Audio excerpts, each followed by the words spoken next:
ইউটিউবে আসা নোংরা এবং ফালতু কোয়ালিটির অ্যাড একেবারে চিরতরের জন্য আপনারা কিভাবে ব্লক করবেন সেটাই কিন্তু দেখাবো আজকের এই ভিডিওতে। আমরা যারা নিয়মিত ইউটিউবে ভিডিও দেখে থাকি তারা কিন্তু আমরা সকলে জানি ইউটিউবে ভিডিও দেখতে গেলে কিন্তু বিভিন্ন ক্যাটাগরির বিভিন্ন কোয়ালিটির অ্যাড কিন্তু আমাদের সামনে কিন্তু রান করে। তো অনেক সময় দেখা যায় বিভিন্ন ফালতু অথবা বিভিন্ন আজে বাজে অ্যাড কিন্তু আমাদের সামনে চলে আসে। তো ইউটিউবের মধ্যে কিন্তু এমন একটা অপশন আছে, সেখান থেকে আপনি যদি চান সেই জাতীয় অ্যাড যদি আপনারা বন্ধ করে রাখেন তাহলে কিন্তু সেই কোয়ালিটির অ্যাড কিন্তু আপনার সামনের কখনোই কিন্তু ইউটিউব কিন্তু রান করবে না। তো কিভাবে আপনারা কাজটুকু করবেন তাহলে চলুন দেখে আসি মোবাইল স্ক্রিনের মাধ্যমে। যারা চ্যানেল নতুন দর্শক আছেন অবশ্যই চ্যানেলটিকে সাবস্ক্রাইব করে দিতে পারেন। বন্ধুরা, সরাসরি চলে আসলাম মোবাইল স্ক্রিনে। আমাদের ইউটিউবে যদি কোনো খারাপ অথবা নোংরা অ্যাড আসে সেটাকে একেবারে চিরতরের জন্য ব্লক করার জন্য আমাদেরকে সর্বপ্রথম যে কাজটা করতে হবে, আমরা আমাদের ফোন থেকে সরাসরি ইউটিউবে চলে যাব।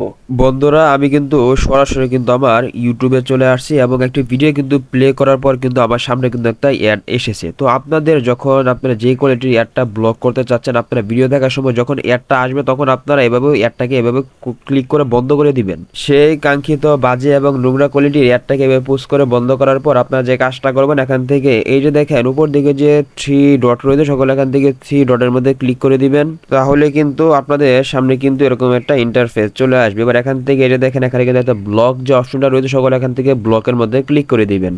এবার এখান থেকে আপনি যদি দেখেন কন্টিনিউ এটার মধ্যে যদি ক্লিক করে দেন তাহলে কিন্তু অল্প কিছু সময় লোড নিয়ে কিন্তু এরকম একটা ইন্টারফেস কিন্তু আপনার সামনে কিন্তু চলে আসবে। এখানে এই যে দেখেন ব্লক অ্যাড, অর্থাৎ এই অ্যাডটা কিন্তু আপনার কিন্তু একেবারে চিরতরের জন্য কিন্তু ব্লক হয়ে গিয়েছে। ঠিক এই একই প্রসেস ফলো করে আপনার যে বাজে অথবা নোংরা কোয়ালিটির যে অ্যাডটা থাকবে সেটাকে আপনারা পুশ করে বন্ধ করে 3 ডটের মধ্যে ক্লিক করে ব্লক করে দিলে কিন্তু সেই অ্যাড আপনার সামনে আর কখনোই কিন্তু আসবে না।